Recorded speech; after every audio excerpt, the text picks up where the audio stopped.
गं गणपतये नमः। सभी ज्योतिष प्रेमियों का श्री सिद्ध विनायक ज्योतिष केंद्र में हार्दिक स्वागत है। मैं डॉक्टर प्रमोद तिवारी ज्योतिष के विषय में आज इस वीडियो के माध्यम से आपको कुछ ज्ञान कराने जा रहा हूँ। ज्योतिष वैसे तो अगम्य है, कोई इसका आज तक पार नहीं पा पाया है। ज्योतिष प्रेमियों के लिए, ज्योतिष भक्तों के लिए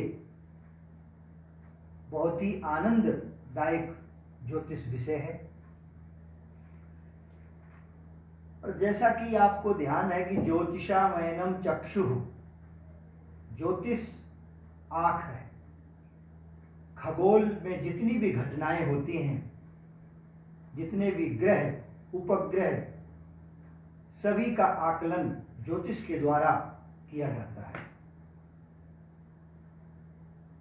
ज्योतिष में अनेकों योग, दुर्योग और अनेक प्रकार के ज्योतिष में बनने वाले जो योग हैं, जन्मपत्री में बहुत योग हैं, अर्थात उसका कोई भी पार नहीं है। लेकिन आज हम आपके समक्ष पंच महापुरुष योग, जैसा कि नाम से ही विदित है कि पंच महापुरुष योग क्या है, किस तरीके से बनता है और इसको बनने के लिए क्या क्या कौन कौन से ग्रहों की आवश्यकता होती है। ये पंच महापुरुष योग अर्थात 5 ग्रहों के द्वारा इस योग का निर्माण होता है। ये बहुत ही ज्योतिष में मुख्य पंच महायोग है, पंच महापुरुष योग। और ये योग जैसा कि आपके समक्ष स्क्रीन पे है कि सबसे पहला योग है रुचक योग, दूसरा है भद्र योग, तीसरा है हंस योग, चौथा है मालव्य योग और 5वां है शश योग। तो आपको बता दें कि सबसे पहले ये योग जो जन्मपत्री में, किसी की भी जन्मपत्री में बनते हैं, तो जिस तरीके से ग्रहों के द्वारा बनते हैं उसी तरीके से उनको लाभ प्राप्त होता है, उसी तरीके से उनको उस ग्रह के द्वारा लाभ प्राप्त होता है या शुभ फल प्राप्त होता है, ये कह सकते हैं। तो सबसे पहले आपके समक्ष रुचक जो पंच महापुरुष योग है, इसके बारे में जानकारी दूंगा। ये जन्मपत्री मैंने काल पुरुष की जन्मपत्री बनाई हुई है। जिस तरीके से मेष लगन की ये जन्मपत्री है, लगन कुंडली, कोई भी आप लगन हो उससे कोई ज़रूरत नहीं है, लगन कोई भी हो सकती है। किंतु यहाँ पर मैंने उदाहरण के लिए एक मेष लगन की लगन कुंडली बना के रखी है।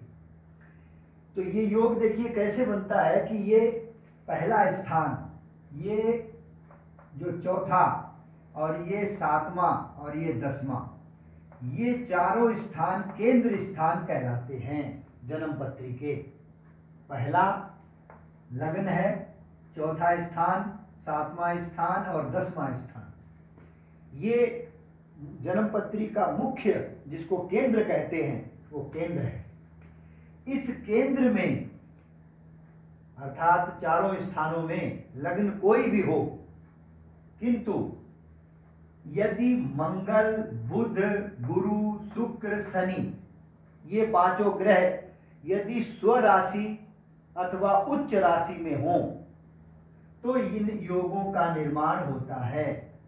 पुनः यदि मंगल, बुध, गुरु, शुक्र, ये 5 ग्रह अगर केंद्र में, केंद्र का ध्यान रखने की आवश्यकता है, चारों स्थानों पर केंद्र में यदि स्वराशि अथवा उच्च राशि में हो तो ये पंच महापुरुष योग का निर्माण होता है।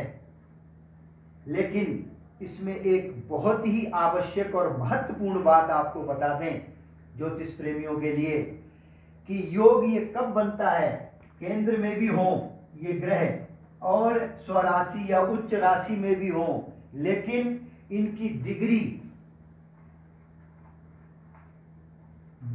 ठीक होनी चाहिए। अर्थात अगर डिग्री 0 है तो ये योग नहीं बनेगा, अर्थात बल नहीं है।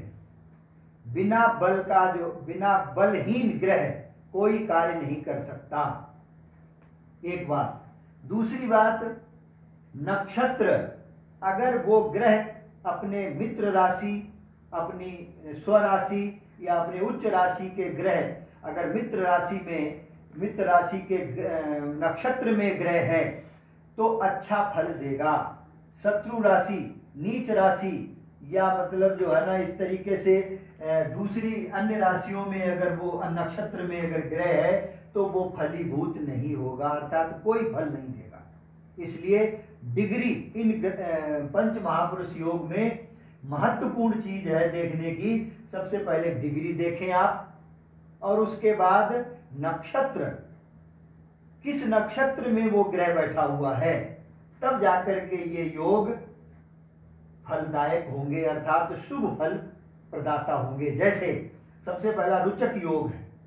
रुचक योग मंगल से बनता है। अगर मंगल, अब जैसे कि मंगल की राशि मेष राशि होती है और वृश्चिक राशि होती है, तो मेष राशि में यदि है, जैसे यहां मंगल बैठा है, अथवा उच्च राशि मंगल की है मकर राशि, तो मंगल यहां बैठा है। यदि उच्च राशि और स्वराशि में मंगल है तो ये योग रुचक बनेगा, अर्थात ये मंगल जो है, जिस तरीके से मंगल ग्रह है बलवान ग्रह है, तो उसी तरीके से आपको बलशाली, अनेकों सुख सुविधाओं युक्त और सरकारी नौकरी और कई प्रकार के शुभता फल प्रदान करेगा।